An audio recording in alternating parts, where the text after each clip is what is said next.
Monitoring.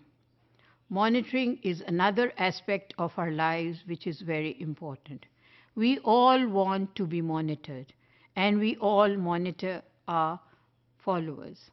In order to see and watch the progress of your learners, you need to monitor your learners' progress regularly and also make a follow-up on that. It is not really a good practice to just leave the students or the learners on their own. The monitoring can be done in a subtle manner according to the level of the students. The students should not be made conscious that they are being monitored. The teacher can just follow up, monitor without making her presence very clear to the students, or she may not even make her presence very clear to them. Maybe she is just watching them, but she does not show that she is there or she is monitoring.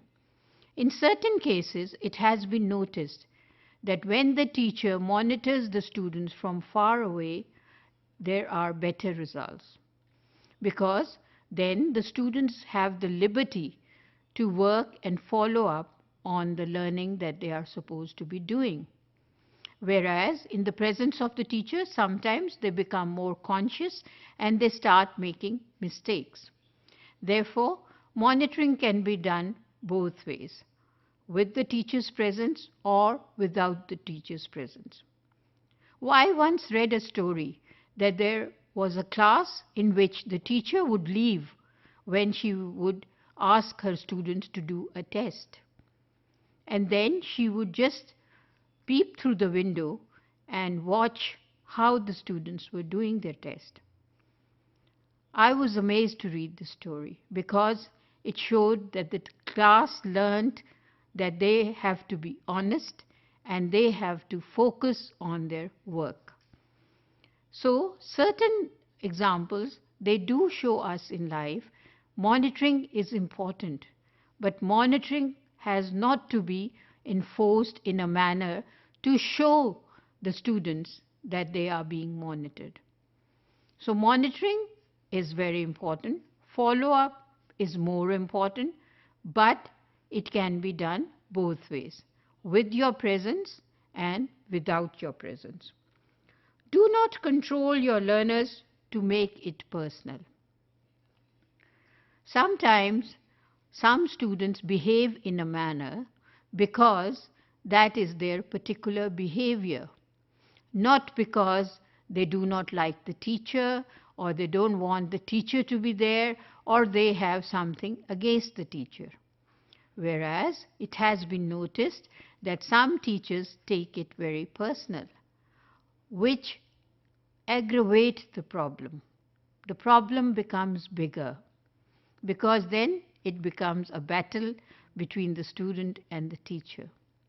Nobody has to win the battle in learning. Learning has to be mutual. It has to be respected that it is not a battle.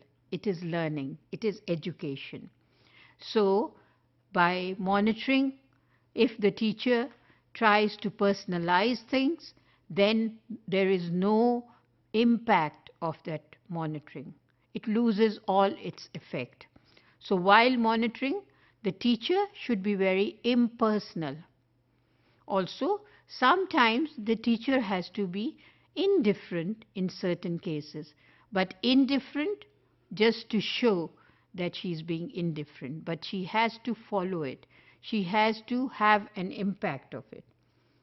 And the last point, which is very important, regarding feedback, regarding progress, regarding monitoring and evaluation and knowing what your learners are doing, is that explain the purpose of doing the feedback.